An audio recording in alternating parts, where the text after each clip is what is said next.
उत्तर प्रदेश के मुख्यमंत्री योगी आदित्यनाथ ने 2022 में अपने दूसरे कार्यकाल की शुरुआत एक परिचित अंदाज में की है। हिंदुत्ववादी नेता की छवि को और भी सख्त करते हुए योगी ने हाल ही के हफ्तों में ऐसे फैसले लिए जो राज्य की राजनीति और आगामी उपचुनाव में महत्वपूर्ण भूमिका निभा सकते हैं। उत्तर प्रदेश में भाजपा के अंदरूनी मतभेद और लोकसभा चुनाव में पार्टी के प्रदर्शन के बाद योगी आदित्यनाथ ने अपने हिंदुत्ववादी रुख को और कड़ा कर दिया है। योगी की राजनीति में ये बदलाव उनके हाल ही के फैसलों में साफ दिखाई देते हैं। पहली नजर लखनऊ की पंत नगर और इंद्रप्रस्थ नगर कॉलोनियों पर डाले, जहां सिंचाई विभाग द्वारा घरों को बाढ़ क्षेत्र में चिन्हित किए जाने के बाद निवासियों में डर का माहौल था। मुख्यमंत्री योगी आदित्यनाथ ने हस्तक्षेप करते हुए इन हिंदू बहुल क्षेत्रों के निवासियों को आश्वासन दिया कि उनके घर नहीं तोड़े जाएंगे। इसके ठीक विपरीत 20 जून को लखनऊ एलडीए के अकबर नगर इलाके में बाढ़ क्षेत्र में अतिक्रमण के आरोप में 1800 इमारतों को ध्वस्त कर दिया। योगी सरकार की इस सख्त कार्रवाई के पीछे कई सवाल उठते हैं। क्या ये केवल कानून व्यवस्था के पालन का मामला है या फिर इसके पीछे राजनीति की गहरी चालें चली जा रही है? पिछले 6 महीनों से राज्य प्रशासन और ऐसे क्षेत्रों के निवासियों के बीच टकराव बढ़ता जा रहा था और मामला सर्वोच्च न्यायालय तक पहुंचा। इसके बाद मुजफ्फरनगर में कांवड़ यात्रा मार्ग पर पुलिस के सड़क किनारे विक्रेताओं और दुकानदारों को अपने प्रतिष्ठानों के बाहर नाम लिखने के आदेश दिया। इस आदेश पर मुसलमानों के खिलाफ निर्देशित होने का आरोप लगाया गया, लेकिन राज्य प्रशासन ने इसे टकराव रोकने का प्रयास बताया। इस फैसले के पीछे राजनीतिक गणित क्या हो सकता है, यह सोचने वाली बात है। क्या यह भाजपा के हिंदुत्व एजेंडे को और मजबूत करने का प्रयास था? जुलाई के अंत में योगी सरकार ने धर्मांतरण विरोधी कानून में संशोधन के लिए एक विधेयक पेश किया, जिससे लव जिहाद के खिलाफ कानून को और कठोर बना दिया गया।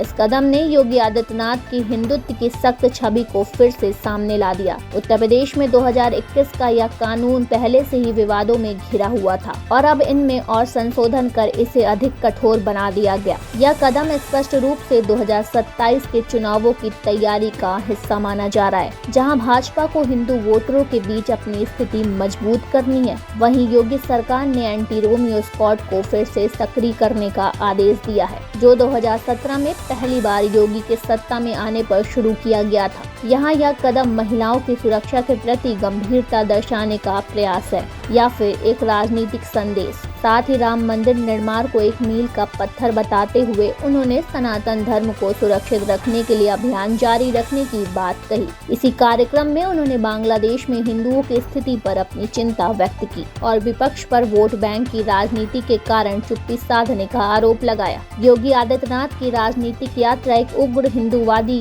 नेता के रूप में शुरू हुई थी। 1998 में गोरखपुर से सांसद बनने के बाद उन्होंने हिंदू युवा वाहिनी की स्थापना की और पूर्वी उत्तर प्रदेश में अपनी जड़ें मजबूत की। समय के साथ उनकी छवि एक कट्टर हिंदुत्ववादी नेता के रूप में उभरी। 2017 में मुख्यमंत्री बनने के बाद योगी ने अपने रुख को थोड़ा उदारवादी बनाने की कोशिश की थी, लेकिन 2022 में सत्ता में लौटने के बाद उन्होंने फिर से अपनी पुरानी छवि को मजबूत करने की दिशा में कदम बढ़ाए हैं। योगी का यह दूसरा कार्यकाल जहां एक ओर हिंदुत्व की सख्त राजनीति की वापसी का संकेत देता है, वहीं दूसरी ओर सूत्रों की माने तो लोगों का कहना है कि लोकसभा चुनाव 2024 में उत्तर प्रदेश में सपा और कांग्रेस ने काफी अच्छा प्रदर्शन किया था। इस कारण योगी आदित्यनाथ ने उपचुनाव के लिए नई रणनीति तैयार की है और अपनी पार्टी के अंदर अपनी छवि को मजबूत दिखाना चाह रहा है। इसी के साथ अयोध्या, वाराणसी, मथुरा जैसे तीर्थ स्थानों के विकास पर उनका फोकस 2027 के चुनाव में हिंदू मतदाताओं को लुभाने की रणनीति का हिस्सा माना जा रहा है। सवाल यह है कि क्या यह सख्त हिंदुत्ववादी रुख भाजपा को फायदा पहुंचाएगा या फिर यह चुनावी रणनीति उल्टी पड़ सकती है? ये कदम भाजपा के अंतरिम समीकरणों को भी प्रभावित कर सकते हैं और यहाँ योगी की बढ़ती ताकत कई नेताओं के लिए चिंता का विषय भी हो सकता है। खुशी सिंह, द पेज 19।